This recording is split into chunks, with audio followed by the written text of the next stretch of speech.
Welcome back to this latest episode of Japan's Top Business Interviews.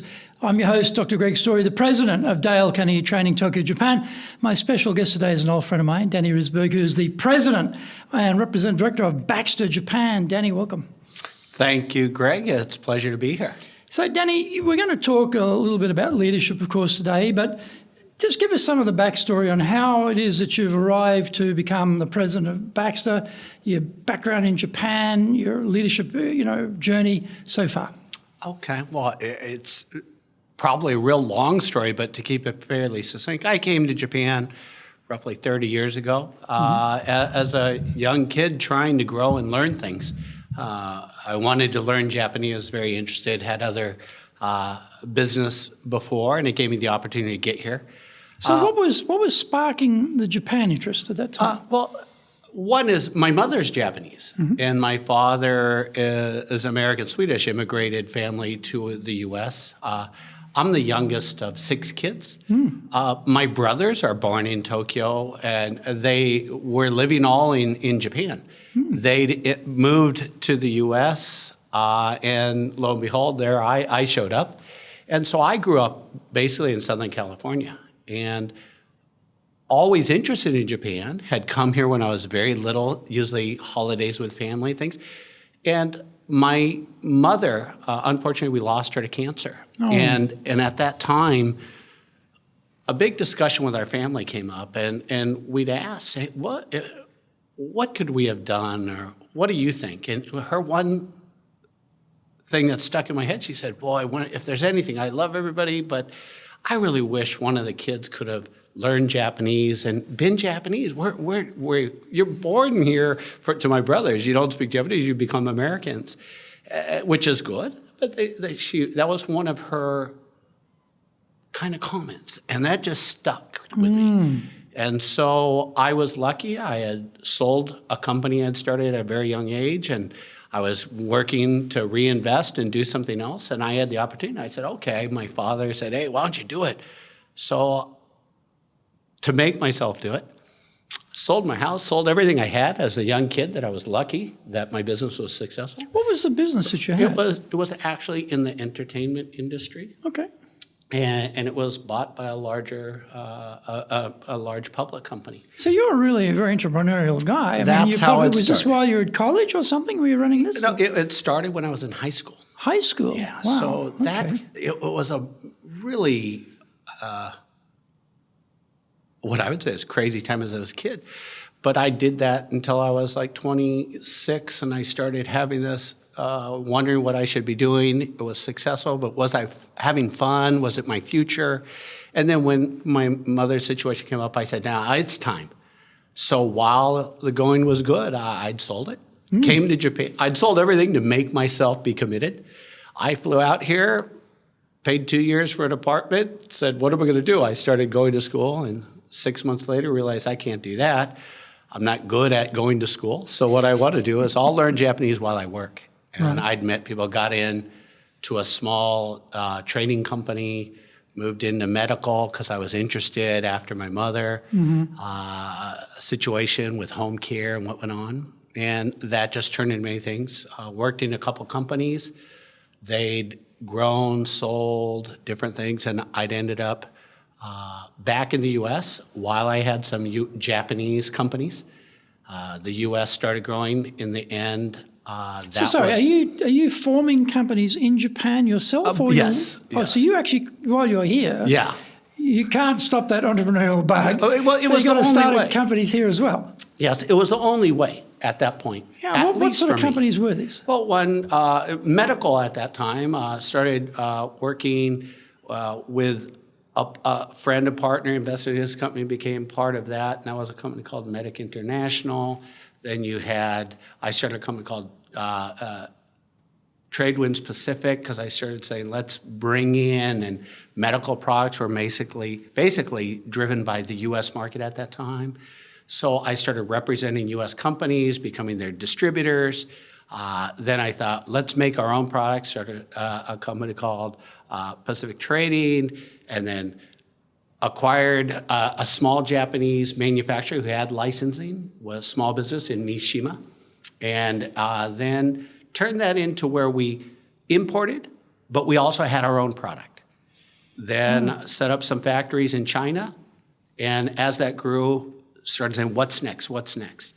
So this company that you bought, this is, I'm guessing, this is self-funded, internally funded, because I'm guessing getting money out of Japanese banks at that time, in your situation, to get sufficient money to go and buy another company would have been pretty tricky. Were you able to get loans, or you did it all internally? I could not get anything from the banks. So what I had done, I was lucky enough to have money. So I said, I'm going to do this. But I thought, if I do it by myself, I have control, I have everything. But then I really, really thought deeper about it and said, look, that's a pride issue. It's really not a business issue. So I thought the best way to be successful, because I'm still learning, I wanted to get some other Japanese partners. So I had talked to a few people that I'd known in the industry, Japanese CEOs of a couple large companies. And they said, wow, Dan, you're kind of crazy, but on the other side, you're really doing these things. So they'd actually funded the money. Okay. They said, we're gonna pay in so much. You need to own so much because we want you to have some skin in the game. Yeah. And they said, we'll work with you. And so a lot of the funding came from that. That grew and grew. In the end, actually, that original company was actually bought back by them because I had, in my opinion, I had graduated to, okay, this is the next step. So then I sold the shares in a very Japanese way. They were my partners. They were my senpai. I said, okay, great. We did that. And then I reinvested again. And in another company? In another company. And that company grew somewhat. I ended up going back to, while we had business in Japan, 2 companies, I was working as a partnership in a company called Metran. Again, a Japanese company founded by a Vietnamese friend of mine who's still very successful in Japan. And we'd formed Metran America. I went over to America as a CEO, started that business. And after 3 or 4 years, then it was acquired due to some patents and some rights that these big partners we had or customers wanted. I saw that as the opportunity. I needed and eventually wanted to come back to Japan. It wasn't to go back to America, that was to expand the business. So I came back through that acquisition or that sell-off. I took a position through the acquirer, which is part of what is now Philips Group. And then I became the CEO from Asia Pacific for Philips, part of the Philips Group. Then we acquired, I said, if we want to grow, we acquired a large Japanese distributor, started building that business direct. I was running Asia, ended up becoming the CEO for Philips Japan, and did that as the CEO for Philips Japan, maybe 10 years. And then I thought it was kind of time for me to relax out of the corporate world. Discussed, went through various, set up some transition plans, worked it out with Philips in a very good way. I think Philips is a great company, honestly. And so I stepped away and I personally retired. And I was at home kind of enjoying my life with my wife. And I think I was driving her crazy. And she said, well, what are you going to do? And lo and behold, I received a call and I'd talked to Andy Fry, who's actually the Baxter president of APAC. I talked to Joe Almeida, who's the CEO of Baxter Global. He's our corporate CEO.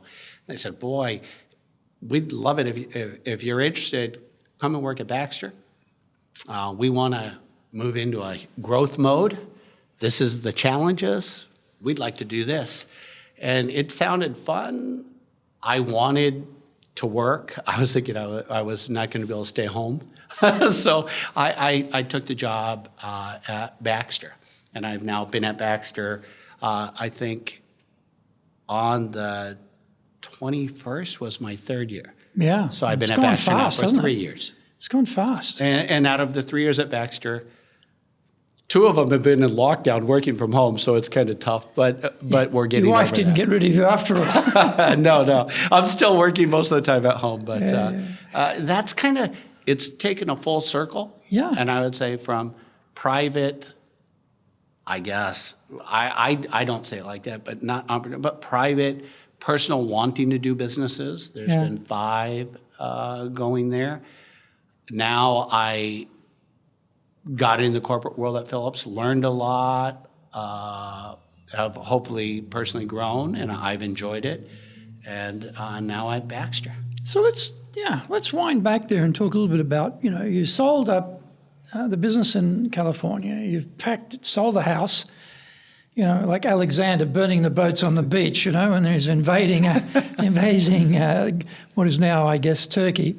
But so you get to Japan and you start studying Japanese. You realize I need to work, so you join a trading company. At some point, you start a company, right? So you start a company. So this is probably your first experience, I guess, to manage people, to recruit people in Japan, at least, anyway. So talk a little bit about those experiences, because for a lot of companies, we say, oh, I start up my company, but there's usually a lot of pain associated with that, particularly around learning how to lead people, making mistakes, not having enough funding, having trouble getting people to join you.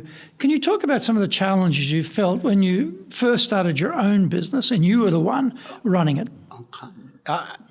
It was a learning journey, basically. Mm-hmm. And so I already knew. I had real confidence. I can run a company. I could do this.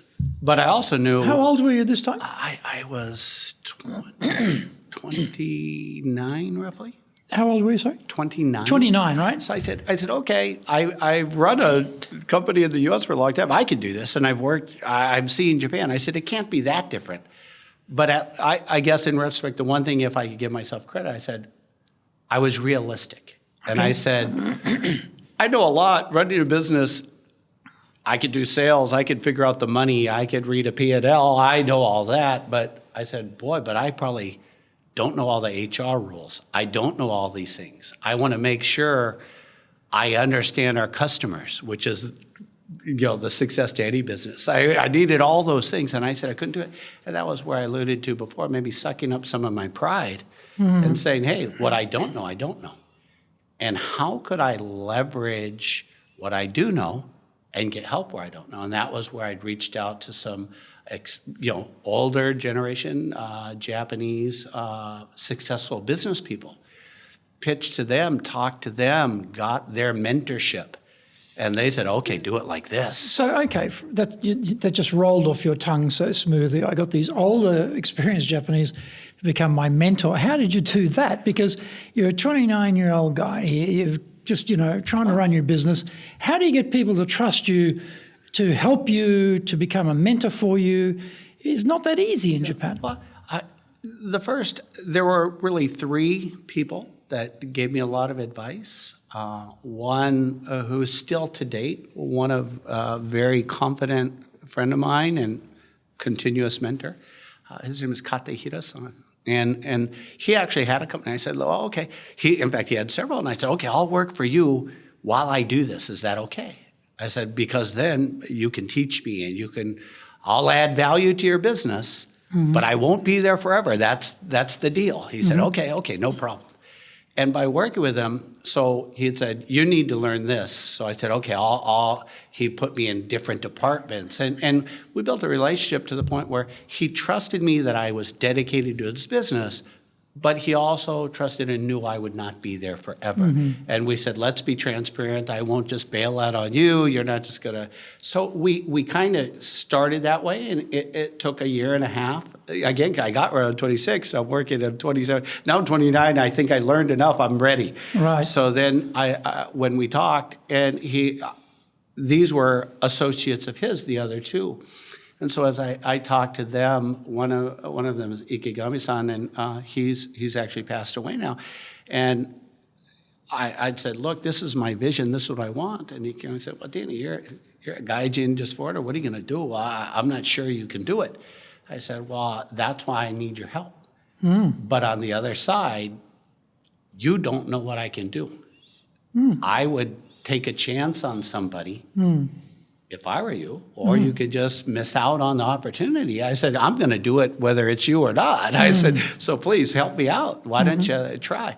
And it just took a lot of discussion, a little trust. And then again, when we started, they were deeply involved. They had skin in the game, I had skin in the game, and it was a working relationship. So you're able to get them to invest in your business. So that's Yes. a real commitment, isn't it? And this Yes. is their personal money, Yep. or is this company money?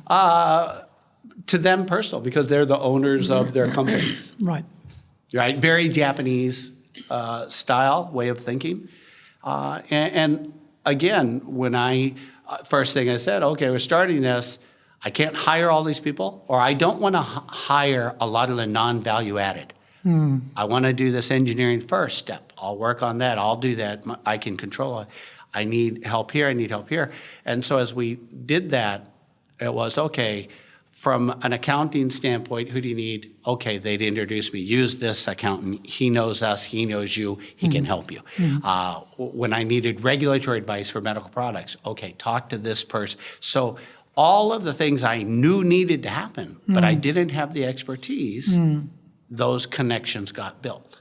And the great thing about that is when they have got an established relationship with the accountant or the patent attorney or the legal specialist in that area, or the advisor, or whatever it might be, they bring that trust with them for you. So that person immediately says, well, I can trust Danny because he's being sponsored by people I know. Correct. And that's worth so much, isn't it? Because to build that in Japan from scratch, they don't know you, it takes a long time. It was worth its weight in gold, and probably financially, to me, more than the money, because I could have done it all myself. But that was where I said, to have the money and invest and say it's mine, that's a pride thing. That doesn't mean you're going to be successful. And I said I could own less, knowing that it needs to be successful was the most important part. And so to give up some of the equity, even though they put in money, but to me it's giving up a lot of the equity. And I said, but that drives the business, and those connections were worth more than the money they put into me. Yes. And so when you started hiring people, how did you go about getting people? Did they second people from their company to yours, which is very common in Japan, or were you doing that and recruiting people scratch? It was a little bit of both. I was reaching out to people that I knew. Would you be interested? What do you think about doing? I'd actually had reached out over the year and a half, 2 years roughly. I was here starting stuff. I'd met a lot of people in the industry, and there were some of the younger purchasing people. For example, in a large Japanese gas company, I was dealing with one of their planning department guys, and I had been selling stuff to him and talking to him over and over. So I went to him, I said, would you be interested? You've got all this experience. Why don't you come over and why don't you join this venture? And he was very interested. He liked the idea. But then he also knew the people that were partnering with me. He said, it's not as risky as it looks because they're in the background. Wow. So he was, I the first 2 or 3 people we work with, they're all people like that.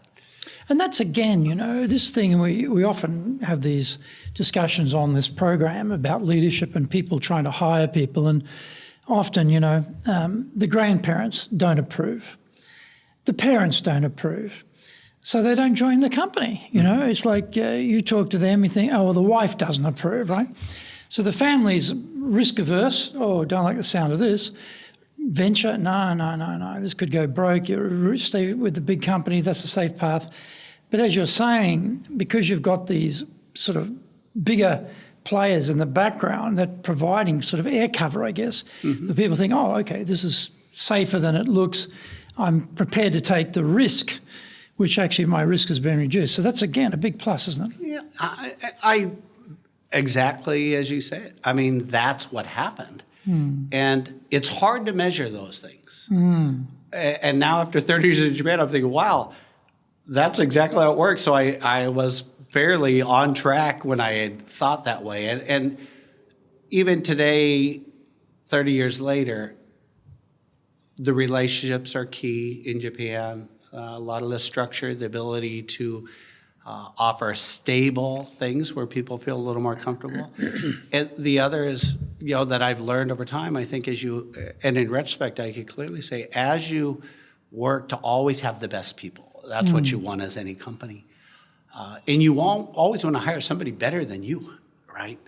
They're experts at something. They're bringing more value than yourself.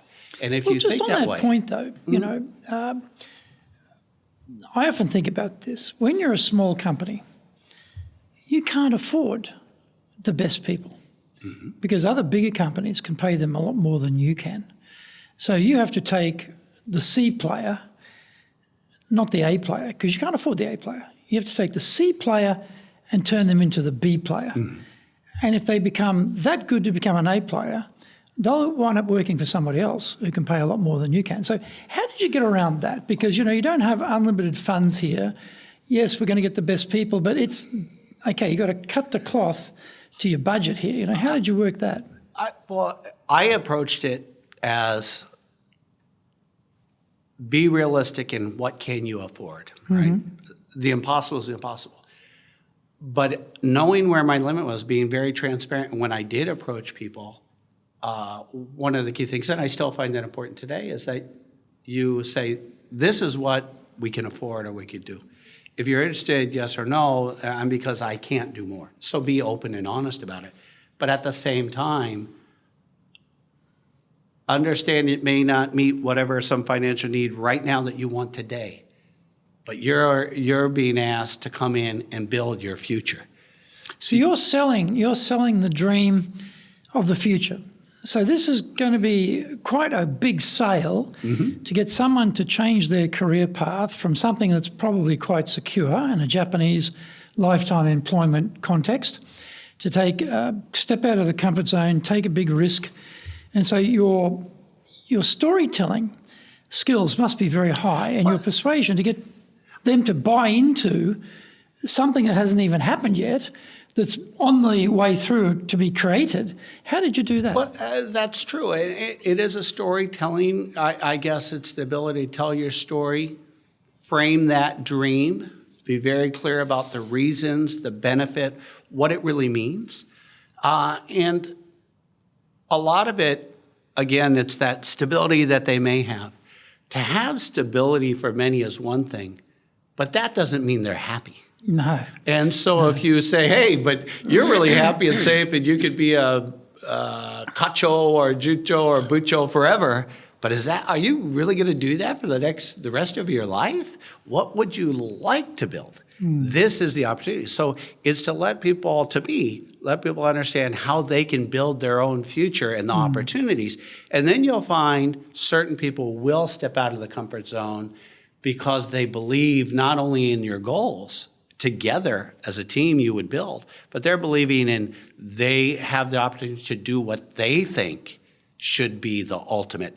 And I guess to your point, if it's a C player, B player, A player, the real question to me always is, maybe they're C from experience, maybe they're wherever they sit, but do they have A player mentality? Do they have the A player core skills to grow? And if they do, to me, they're A player. They just haven't been in the right game yet. Right. So what you're talking about is you hire for potential and then you train them on the skills they need, or you hire them on attitude and then you train them on the skills they need. So, okay, right, I see it. So when you started those first couple of companies, how many people were working in those companies? How big were they? First time was here in Japan. The first one I did by myself for the first year just to do some of the engineering. I was doing a lot of the design and everything myself.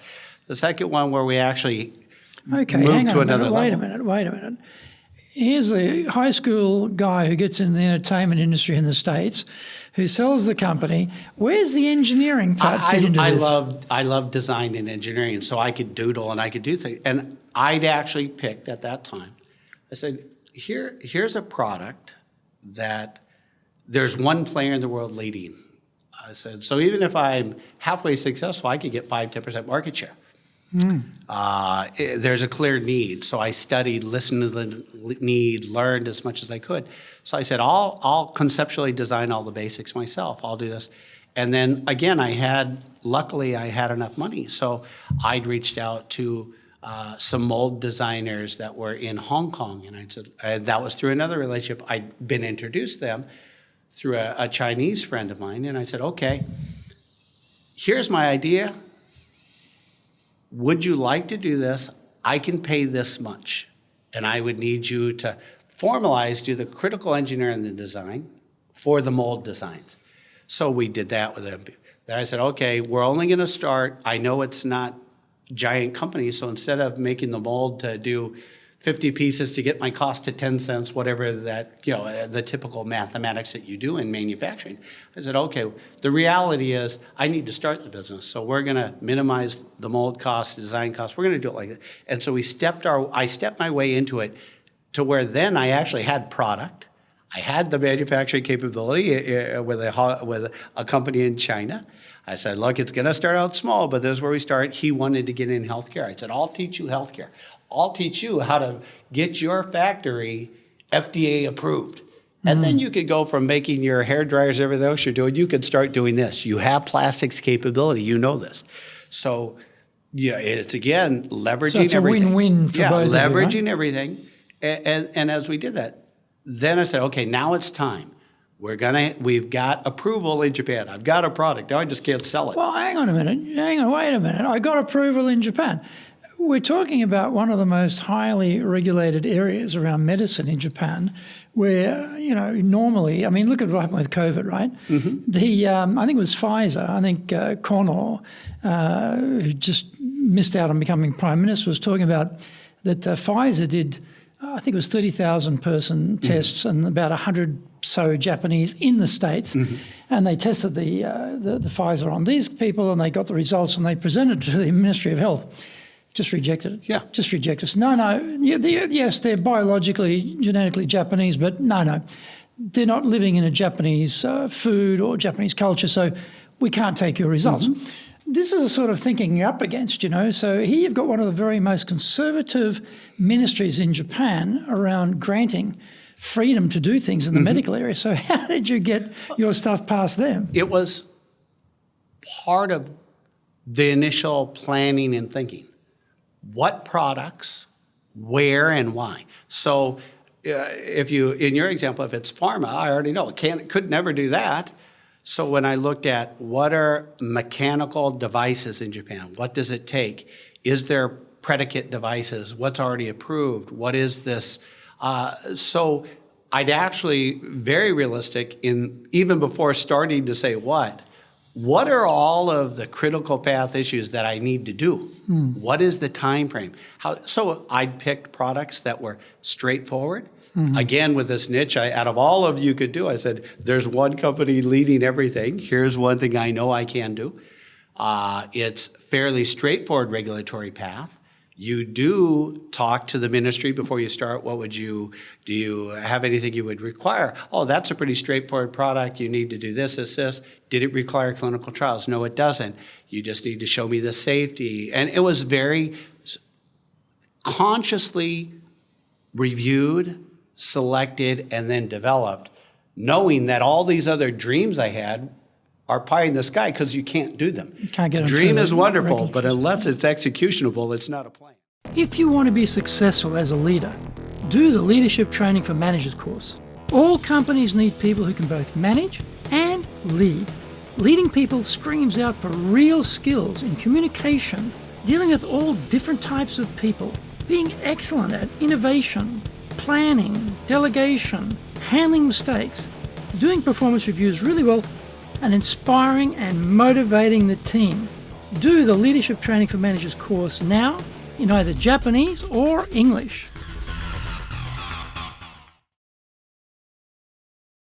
Well, congratulations for doing that, because that's a big achievement. So you're a one-man band. You're the amateur engineer sketching concepts there. Got the molds ready. So this was then sold around the world, including Japan. Is that the idea? Start out in Japan with the idea. Here's the base. I'm fairly conservative in that area. Unless I could get the basics done, I could not be successful anywhere else, because eventually maybe if you have millions and millions and hundreds to spend and time, which I don't and did not have, I said, look, I've got money, I've got a time frame, I've got everything. So I focused directly on these products for Japan. Right. And so the next step would be the world. That's part of the dream, but the realistic plan was bring these to Japan, be successful first. So here's another point around selling people on the dream, selling people on the future. You know, when you're in the medical area, you are directly impacting people's health. Mm-hmm.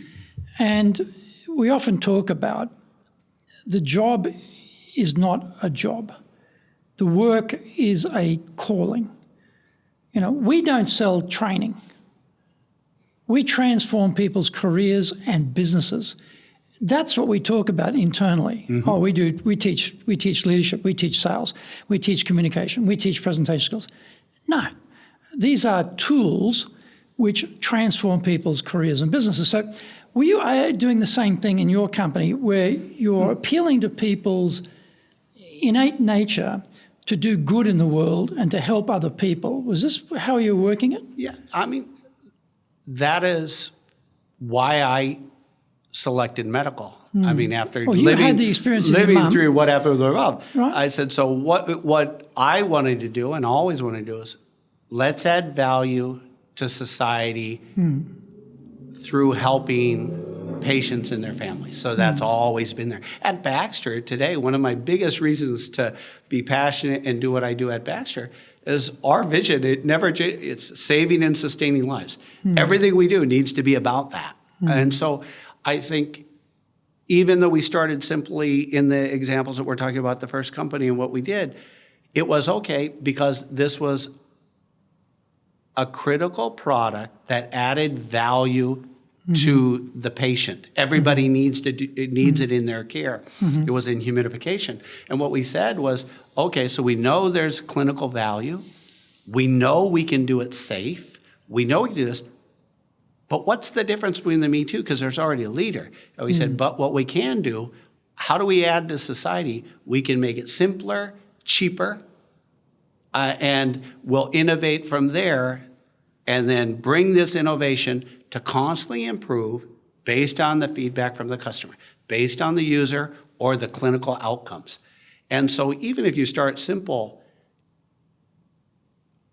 the ultimate goal and the thing that makes everybody happy is, wow, the patient's using it. They're getting better. Did you see that? Yeah. And then we say, but we're a business.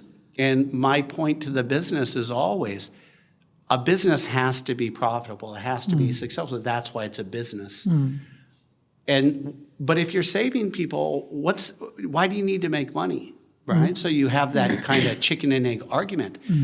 But my position you're not an NPO. Well, you're not an MPO.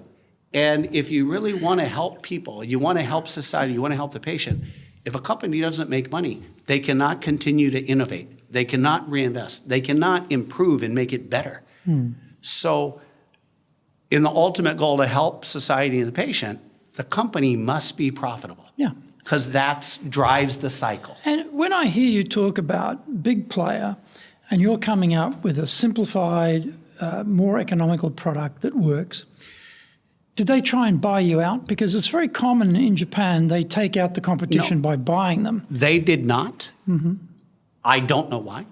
I was never contacted. My only assumption would be they thought I was so small, who cares? He'll never make it. Didn't matter to them. But in the very end, people that invested and ended up buying the entire thing, or conceptually over time, it changed over years.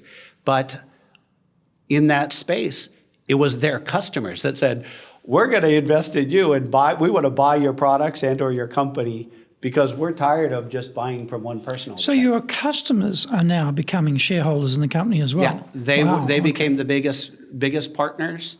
They invested in the next level of innovation. That's really symbiotic, isn't it? I mean, your customers have so much confidence and faith in what you're doing. They're putting their hardcore money down to become a partner of the business. And correct. They invested. They said, this is your next generation. This is what your idea is. And we had talked. We said, yes. they said, can we invest very much like venture funding? I said, you can't own it, but you can invest and own parts of it. You can own certain rights of it. We'll negotiate with you. What do you want? And after roughly a little less than 3 years, that's why we set up that office in the U.S. So I could work with them, do the engineering, get a lot of that done. They said, we'd like to buy the entire thing. We've watched the development, we've invested, we've seen, we're part of the seeding. They said, we believe now it's proven, and we'd like to buy the rights, the sales, the patent, everything you have. Wow. And we said, I looked at it and said, I could continue and fight that one out and see where it takes me. I'd talked to the staff at that time. Well, how many staff have we got by this time? At that time, we, beyond the core there in the U.S. was 12 of us. Mm-hmm. And I'd talked to everybody because I brought in, they were all U.S.-based people, one from Vietnam, and we're in California there. And then talked to everybody and said, look, I'm thinking about, the group, we're going to make this decision. So asked everybody, what do you want to do? Should I negotiate if we sell? Do you want to continue this project and work on the project for this new owner? Do you want to, and told them about the company. Do you want to, is that your new career? Or are you thinking about doing something else? So talked to everybody very openly and honestly, and made sure what we came out of the deal was everybody had some benefit. So some took that. They said, we want to continue. We're not entrepreneurs, we're engineers. We want to work in the company. We believe this. So we'd arranged for them to be transferred along with the acquisition. Others said, we're going to leave. So I said, if that's the case, you came in with the idea of building your future equity. So I made sure that out of the money we received, that it was fair and equitable for everybody. And we made sure that one or two people, myself and the other, we weren't the lion's share. We said, let's be fair.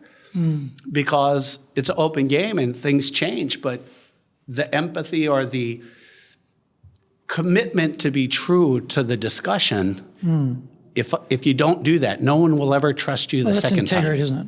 Yeah, so you can't mess around with that stuff. Yeah. You can make business decisions, but the minute you start playing around with a story that you've committed because something's better for you, you're almost pushing yourself out of the game. Yeah. So we just made sure we did that. And did you have a Japanese operation as well as the American? So what happened to the Japanese team? I kept going. How big was the Japanese team? The Japanese thing at that time, the partner, there's I think 45 people here in Japan. Right. We started doing some activities in Vietnam. So and it things. sounds to me, I'm just guessing this, Danny, but I'm guessing that you are working on the design, you're working on the partnerships, you're working on the development of new products, etc.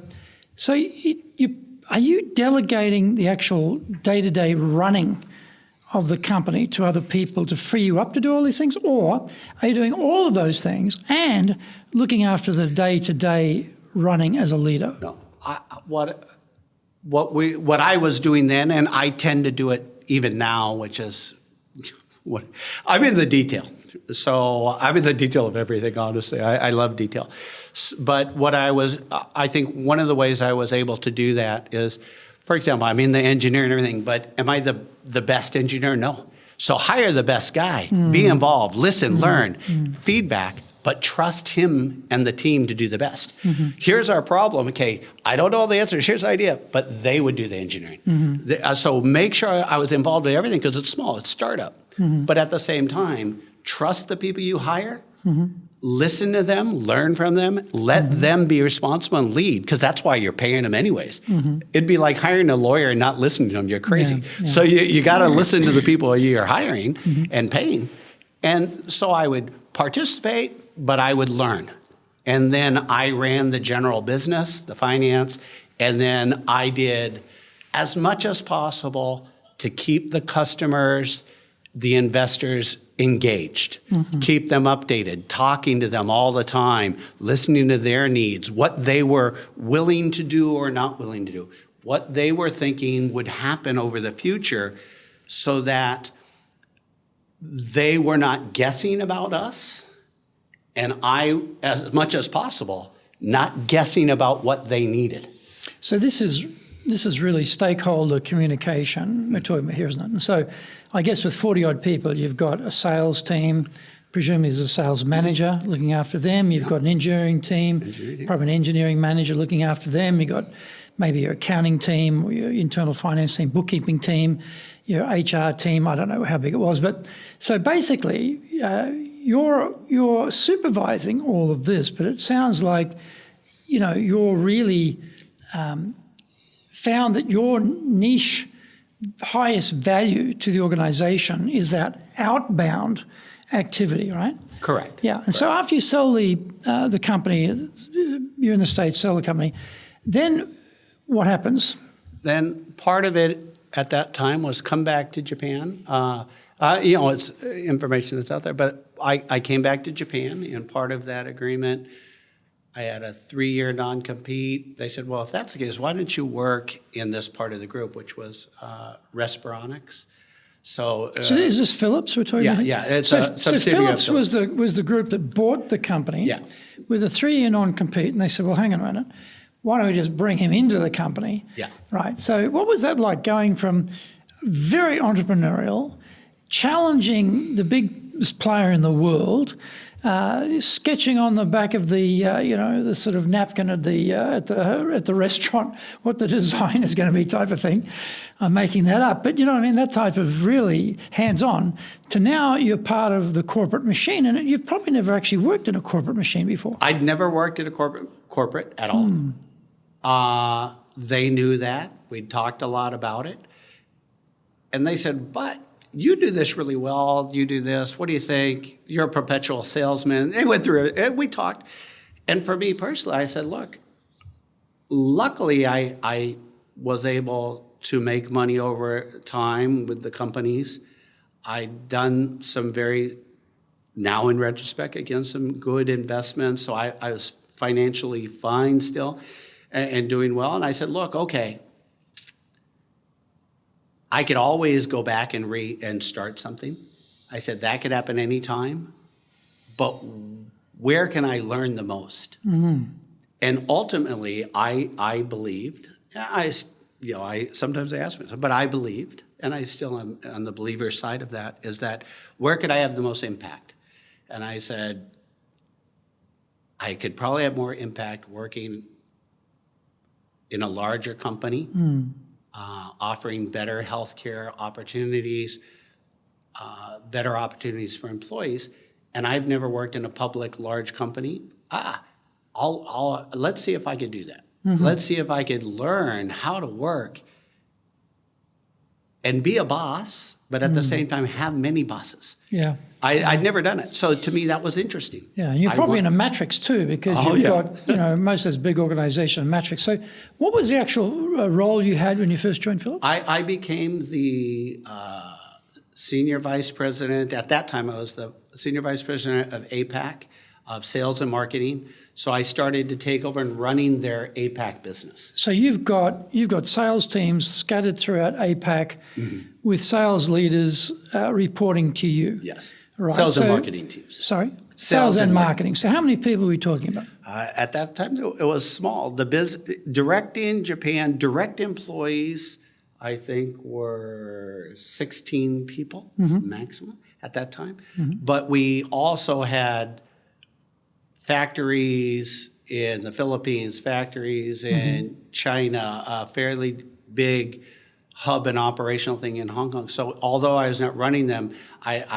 because they were run, it was very matrix, like you said, and functional. Yeah. So I was dealing with a larger group. It was very fun, and we were part of the international group.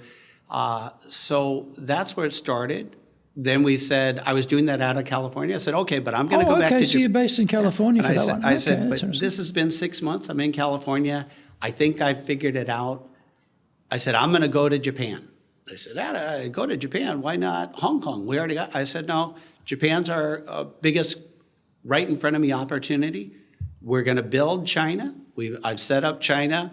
We've got started direct office. We've got everything going now.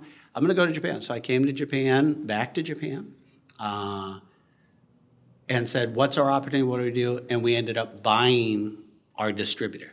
Right. And so by acquisition of the What distributor. year? What year was this that you were buying the distributor? That was probably 99, 2000, something. Because when you look back over the last 20 years, you've seen that across a lot of consumer products, particularly where they've been selling through a distributor, haven't had control of the brand really at the consumer point or the buyer point, and they've decided, okay, we need to have more control over that. So they've bought out the distributor and had their own people in the stores or own people in the in the operation. So, and that's always going to get you closer to the customer, isn't it?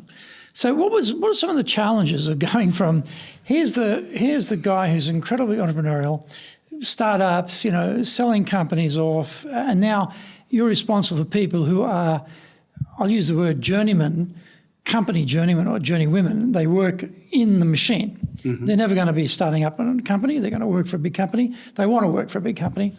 So what were some of the adjustments you had to make as a leader?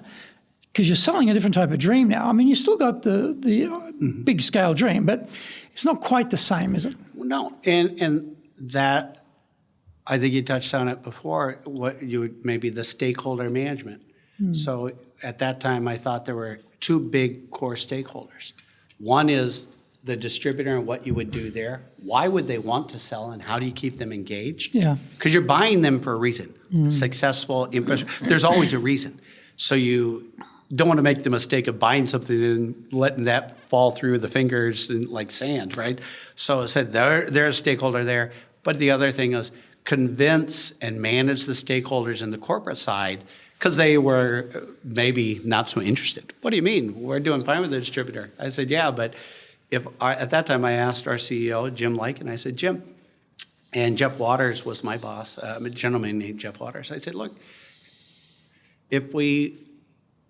what's your dream? And Jim said, we should triple our business. I said, okay. I said, what's our natural growth? Jeff said, well, we're doing good, but we're growing, in the mid-teens every year. It's profitable. I said, well, that's different from tripling or It's something. tripling your growth. So what are we going to do? Let's do it.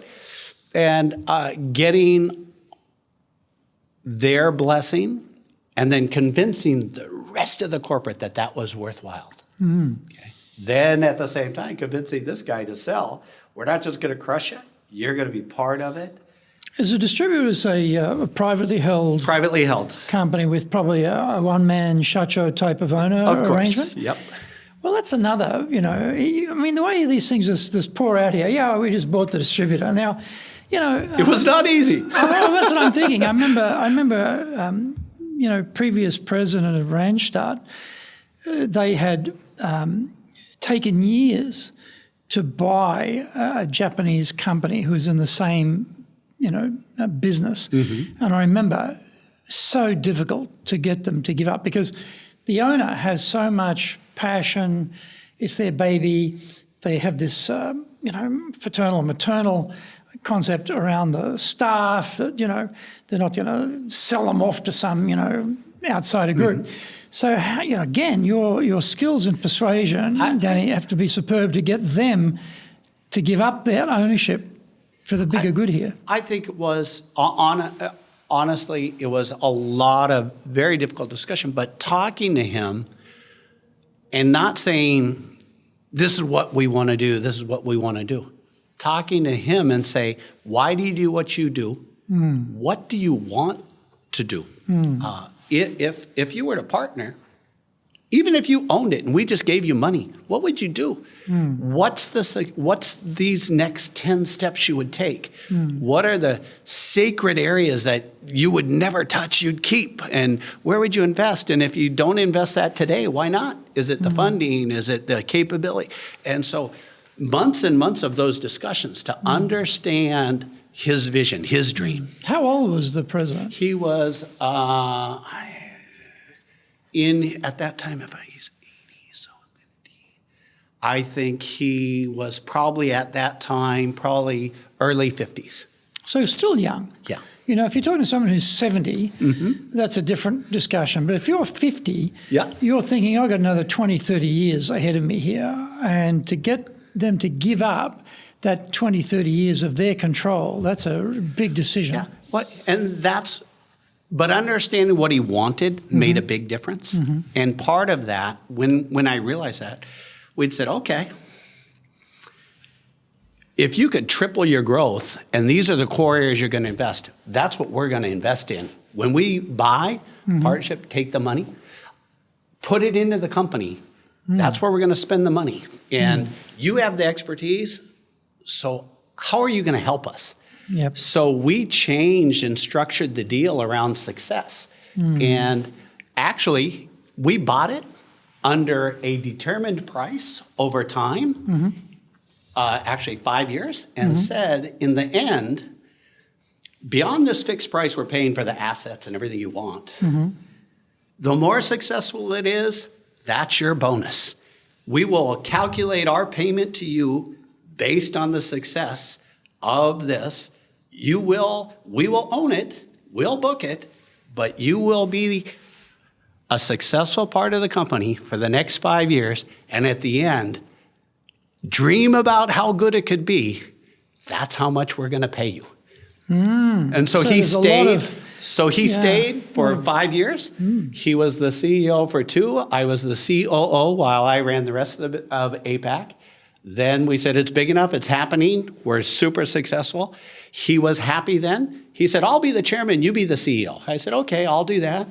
And so it was an extremely smooth, successful transition. Well, that would have to go down in the annals of Japanese business history as one of the few cases where it went so well and went so smoothly. So credit to you. I think your ability to deal with people, to understand people, has got to be an incredibly high level, to have that level of trust and to be able to do that so smoothly. So how are you doing that? I don't know. I just a lot of empathy and passion, right? Learn, take advice, drive. When a decision needs to be made, make the decision. Make sure the stakeholders are involved and understand why. And even if they don't like it, make sure they understand why it had to happen. Or say, this decision needs to be made.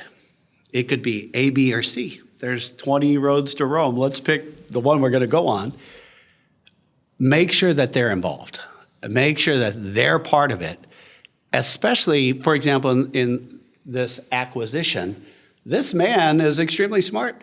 He was extremely successful. He was running several businesses. He started this company from scratch. He knew the business better than we did when it came down to Japan. And so for me to think that we were the leading company, we were bigger, we were better, it would be naive to think that we were actually better than him. We had more money. We were globally successful, but we were acquiring it for a reason. Danny, do you think, I'm just listening to you here, and I'm just thinking to myself that most company men, company women who come through the system, I'm just wondering whether they would have had that insight that you had, because here you've got the entrepreneur talking to the entrepreneur, and there's automatically going to be a level of communication and understanding and empathy there that perhaps someone who's come through the company system may just be thinking, well, we're Philips, we're global, and you're just a distributor, and we're going to give you the money and we're going to take it over. And they wouldn't know necessarily how to get down to that level of depth. I'm wondering if that was the case, or do you think it wouldn't have mattered? No, that's probably part of the case. I think your analysis there, in the fact that, remember at the start I said, look, I'm dealing with him and that stakeholder for the acquisition target business partner. I said also the internal matrix corporate management messaging is half the battle. Because probably just a little, everyone's like, well, no, we don't want to do that. Or, yeah, we'll invest, but he's got to go. Why does he have to go? Because look, he's not investing here. He doesn't understand this. And I said, look, he's an entrepreneur. He's not going to invest in a $30 million SAP implementation when there's no value for him and there's no need. Now, for us, we need it because at that time, that group, Risberg, we're $1 billion and we're 1.5 billion. So we need something, right? We're not giant, but we're not small.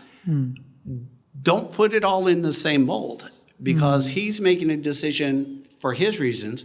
We're making recommendations, but in the end game, we got to meet in the middle. And so don't write that off. Take the good things and say, why didn't he invest? And why did we? And maybe just the situation. So that constant discussing the situation and the reasoning why, and being empathetic to understand, hey, I know we need that, but I also know why he did what he did. But also, I think, your years in Japan, I'm guessing, have given you maybe a deeper understanding of trust in Japan, partnership in Japan, long-term perspective in Japan. Because, frankly, a lot of America is driven by the quarterly share results. And a lot of decisions are run by the CFO and how they can shave off money. Like, we're a small company, but we've got something like 90 days from some of these huge companies on how long it's going to take them to pay us. We're a little peanut, yet we've got to give these people who are massive, billions, 90 days of credit. And because some clever CFOs worked out, well, if we don't pay everybody straight away, we can take that money and we'll get this much money we invested and we'll be so much better off. But, so there's that sort of hard, cold, slash and burn, push through sort of mentality, and particularly in corporate America. I'm an Australian, so that's what I feel. It's like that. But I feel you've got a different sensibility, but I'm impressed by your capacity to take that viewpoint, but then translate it into persuading people who've got that hardcore, kill or be killed, capitalist sort of bent, and explain to them that, no, we shouldn't take this guy out, we should keep this person because of this. So you must have been tremendously frustrated at times, I guess, struggling at times to convince them that you were successful. Well, it's the wild roller coaster. You're up one day, you're down another. So I think you just have to have that's why I say be very passionate, or the tenacity to not give up and think about it. And I would give a reply. Let's say if it's 90-day payments, Philips, Baxter, every large U.S. global corporate, you want everyone to pay you sooner, and you always want to pay them slower. That's business, right? Finance. And if I were to say to him at that time, completely hypothetical, and hold on, we've got this payment terms issues. My thing to him as an entrepreneur, and to him to understand, I'd say, yeah, you understand, 90 days is too long. Let's figure out what it should be. And he's still wondering why. You've got all this money. And I would explain to him, at a $10 billion company, for example, you've got collectibles, A&R, payables. If you look at cash flow management, he's an entrepreneur, he'll know cash flow. So look at your cash. You always want to get paid, right? And you look at that. So do you realize that if you're a $10 billion company, probably every day in collectibles actually is about a $30 to $50 million cash flow impact. So that's why it's important for them. And he'd say, yeah, I understand that, but first to get him to understand the reason. He doesn't have to agree, but he should understand why it's an issue. And then say, okay, so how do we accommodate yet meet the things? And then I'd tell them the same thing. For him to suddenly make a payment in this much time, he's trying to grow the business. That cash flow for him to pay us in 60 days versus have that cash and grow his business, I'd tell the corporate side, well, we're going to love ourselves for destroying ourselves. Let's agree what is the best thing to do for both companies to be successful. Well, I think this is, one of your great strengths. I'm hearing you talk about this, being able to see the win-win, see how the collaboration, the cooperation can produce a better result. So how long before you became the head of Philips? You were there for how long? I was in this restaurant group. I was there during this acquisition and everything for about 3.5 years.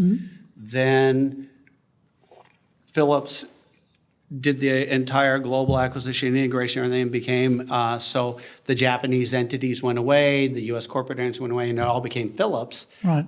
And I was in that role for about 3.5, let's say 4 years. Then I took on the CEO role of Philips, and I did that for roughly 10 years. Are you doing business with Japan? Do you really know how things work? Japan Business Mastery provides the answers. Do you have the right networks and know how to create them? Do you know how to get on the same wavelength with Japanese buyers? Do you know what being trustworthy looks like from the Japanese perspective? Japan Business Mastery is based on more than 30 years' experience in Japan and will become your go-to guide. Want to succeed in Japan? Buy Japan Business Mastery now. So again, you've gone from startups to a role within Philips to be the head at the top, right? So what changed in your leadership? Because the person you were at the beginning and the person you become changes, obviously, because you grow, mature, you learn, you get experiences, exposure is different. What were some of the learnings for you as you actually got to the top level? Because most Japanese CEOs don't have a lot of power. Their division heads have all the power, and they're sort of, keeping everyone happy. So how are you operating as a CEO? Because you're a very dynamic person. You're a very hands-on person. For me, what I learned is to not think about or not to hang on to legacy style. I learned that probably the hard way. Do you mean your legacy My style? legacy style. Right. Okay. I said, look, I'm in a new environment. What do I think is the ultimate thing that I think is going to help? I'll try to maintain and keep that, but understand if it's working all the time. The other is accept new ways, learn. And I immediately asked in Philips, a man who was on the board, his name was Godfrey Dutney. So I reached out to Godfrey. I said, look, you're going to be my boss. I'm here. I don't know Philips. It's a giant matrix because at that time, Philips still had healthcare. They had lighting, which is now spun off. We had consumer, which is now spun off. So we had all three. In Philips roles, you must, when you become the CEO, you have to run all three businesses. But you actually have business unit heads, directors, BUDs or GBU, whatever companies call them. But you also, as the CEO, you have to run directly the what they call the most critical business at that time. And so Godfrey said, you're going to run healthcare. Obviously, you came from healthcare, but you have to run these others. I said, I don't know what to do, but I can learn. I could run a business. That's no problem. But I don't know Philips. So that's half of it. So Godfrey, I asked him, I said, will you be my mentor? I said, teach me how to be successful in Philips and how for Philips to be successful. And then we did that for quite a while, and he said, okay. What does that mentorship mean? Because again, you say, teach me, be my mentor. Presumably, you're a pretty busy guy running the whole healthcare, running all these other units. Okay. He's probably pretty busy. What does that mentorship mean? Does that mean I just pick up the phone and call you, or is it a monthly meeting? Is it 6 monthly? I mean, how does that work? I think managed mentorship for me is always best. Otherwise, it's too easy to not do because you're busy. So when you say managed mentorship, what do you mean by that? One is to get his buy-in. Yes, he understands my appeal and request. Okay. Then say, how are we going to do it? And say, okay, I think at the beginning it was once a month, and then we moved it to 6 months. I said, okay, no matter what, we'll have an official, like a review. You can tell me what I'm doing good. Tell me what I'm doing. And we said that would be prearranged content, an official thing. I said, then I'm not going to call you every day, but I need your commitment that when I'm in a bind, when I need a sounding board to make sure I'm right or I'm wrong or I need a decision, because maybe I just don't know the politics in Philips, whatever it would be. I said, I need somebody. Otherwise, it opens me to struggle. Yeah. It opens me to fail, Yep. which means that the company may make the wrong decision. So I got his commitment to that. And then as we did it, he came down and said, okay, next step, if you really want, Wayne Spitall, I respect this man greatly. He'd worked in Philips for a long time, and I had a great relationship with him for a few years. I said, Wayne, and Godfrey said, okay, if you need anything, start working with Wayne. Right. Because Wayne was extremely experienced for a long time in the non-healthcare businesses as well. Right. And so I had a guy in APAC that I could call all the time, and Wayne and I got on great. And then so I said, Wayne, you're going to teach me everything. And he'd always say, you're going to drive me crazy. But I said, okay, but we'll do this together. And it ended up again from as far as, hey, I've been sending this email. I'm not getting the reply I want or the answer I'm after. Here's my problem. What's up? And he'd say, you're probably doing all you could do. There's nothing's going to happen. Sorry. Or he'd say, send it to this person. Right.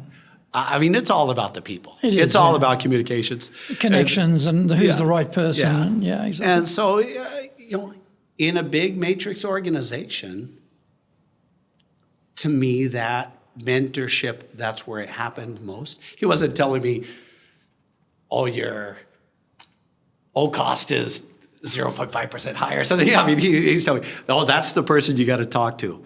Or did you hear that R&D is developing something else? That's why they're not so excited about if you're going to do that one. So it's really understanding the environment, and that was some of the best coaching I ever received from him.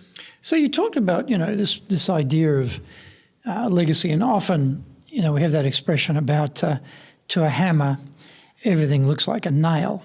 And when we've had success in certain businesses, without thinking about it, maybe we've got some sort of mental template about how things should happen, what we want to see happen.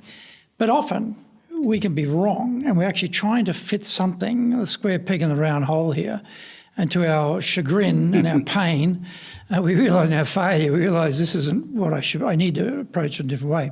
So having run Philips and had, driving the wife crazy at home till Baxter came and rescued you from that struggle, and you come into Baxter. So what was your mindset about, okay, I've been in a number of businesses, I'm coming into a new company. What was in your mind about how you're going to approach that? For me, was the one thing that Andy, my boss now, Andy Fry, and Joe Almeida, the CEO, they both said, we've got a great company. Here's our vision, saving lives. Here's our business. But the one thing that always stuck with me is said, look, we're trying to get Japan and the whole group, but Japan specific, into a growth mode. And so that to me was the ultimate business challenge towards the best goal of saving and sustaining lives. And then I said, so I learned a little about the business, studied somewhat, and you have Baxter Japan with a leading position in home care and renal care. And so I was very passionate about that. And you look, how many people in Baxter in Japan? We have roughly a little less than 800 people now. That's huge. That's huge. That's a big engine to drive. We've got some manufacturing in Miyazaki. We've been there, plant for over 30 years. We've got offices. Well, we're virtual, so we've got salespeople everywhere. We have distribution centers, 5 across the country.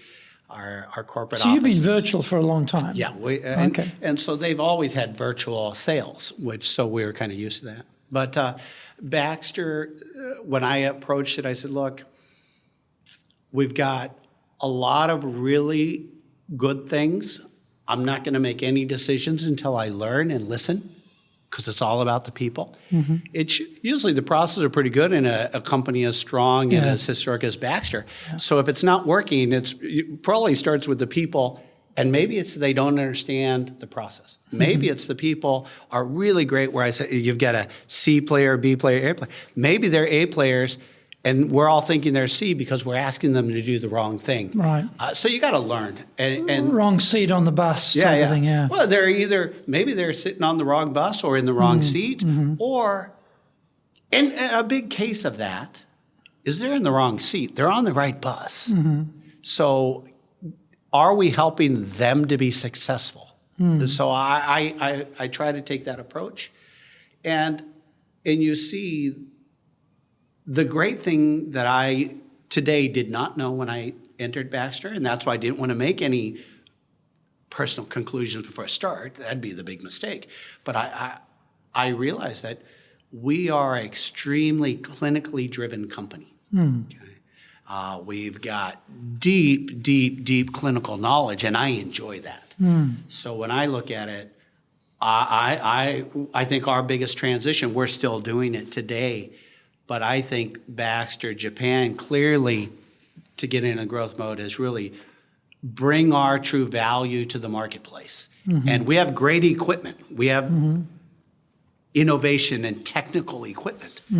But our real value is the clinical knowledge, the end-to-end pathway to how we support the patient and can make it safe for them for the best quality of life care with great outcomes. And you can't do that by saying, oh, we've got this new technology, buy this. We clearly moving from selling technology and devices to selling systems and services, even though it's based around these devises. So that so it's more of a really holistic, fun. more of a holistic approach of it's an ecosystem, and we've got end to end rather than product by product. I mean, especially in home care. If you could give them a device, but hey, they need.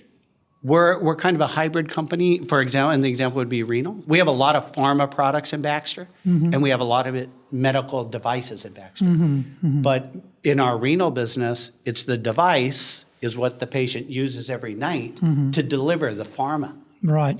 So you have to have delivery systems, you have to have support systems, you have to have training systems, you have clinical advisors, what we call clinical coordinators, who are working, training patients and the families and the physicians. You've got medical affairs. So you've got this whole great pools of knowledge and experience. And the core to Baxter's success, to me, is not have a bunch of core great things.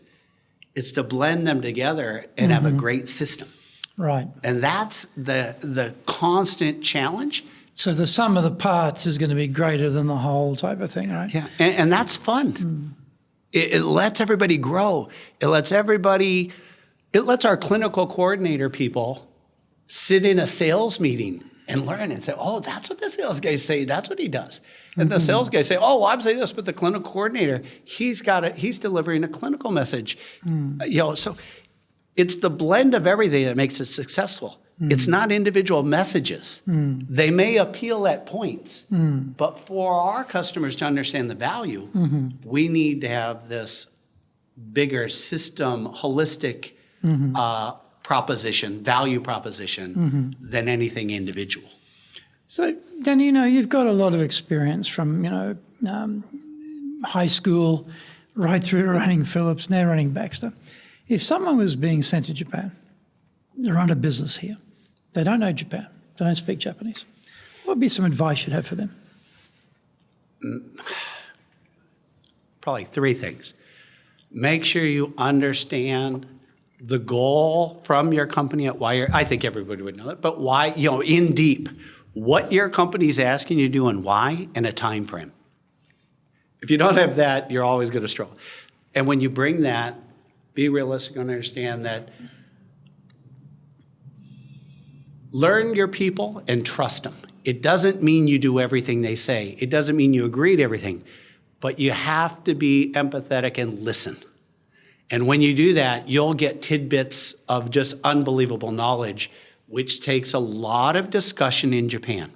So the thought that I know and what we're going to do before you know is a no-no. So listen and learn. The third is that there's a lot of things that happen in Japan. And you'd say, oh, they don't do that in the rest of the world. No, everybody's successful. Why do we do these things? You would find if you went to 5 other companies, majority are doing these other crazy things too. and people in companies say, that's crazy. Why do we do that? But it happens that almost everybody's doing it in Japan. There's a reason. And you need to understand that. And you can change things. They don't change overnight. You have to drive the change, but you have to be realistic in the Japanese form of it. I mean, there's culture, there's language, there's ways of working. Should they learn Japanese? I think yes. I mean, if you're here for a year or two, it's real hard and maybe not realistic in everything you're doing. But the more you can, the better it is. And if you're in a conglomerate, you're probably all speaking English anyways. But put in the effort. And the reason I would say that, you'll benefit, okay, personally. You'll be able to take that back with you, and that's yours forever. And it'd be a shame to give up the opportunity. But your employees, your customers, and the marketplace will acknowledge your effort, and they'll appreciate it. I mean, it's a two-way street, right? And those would be my 3 advice, Okay, so if you were going to, say, define what is leadership, how would you describe what is leadership to you? Being able to help people be successful. It can't be about yourself, because that's too transparent. It never works unless it's yours and you're so successful in a startup. But if you're coming here for most 99% of the situation doesn't work. So make sure your goal is that everybody's successful. I think that becomes critical because too many people come here in that situation. Nobody knows how long you're here for. Some of us end up, Greg, some of us end up here forever. Now, and some are in the corporate world of, I'm going to be here for 3 years, 4 years, and companies change, right? But by making sure when you're here, you're successful means they're successful. And when they understand that you're helping them, when you're gone, they'll appreciate it, and these things stick. If it's just turnover after turnover, new way, new thing, they don't stick. And the ultimate goal for anyone being responsible, I think, is for what your company goals are. Did you meet them, yes or no? No company wants 2 years of success for it to fall apart the next year. No. And your employees here in Japan, they're dedicated, they're Japanese, they're here for a reason. The Japanese customers are here, they're here. And I think you got to be dedicated to that. Or it's almost for naught. There's no point. No point. Well, Danny, this is actually a 10-hour interview, but we don't have time for 10 hours, and I'd love to keep going, but we have to bring it to a close. But thank you. This has been tremendously interesting, hearing what you've done, how you've done it, and the way you've been thinking about the business, the way you've been able to challenge things. You step out of your comfort zone, get mentors. Very impressive. So thank you very much for sharing that. I appreciate the opportunity. I hope it was worthwhile for you and your listeners and participants in your podcast. And again, I don't know everything. In fact, I know very little. And I'm always trying to learn. And by sitting with you, I learn more every day. So thank you. Thank you very much. Thank you, Danny. Well, thank you very much for joining us for this episode of Japan's Top Business Interviews.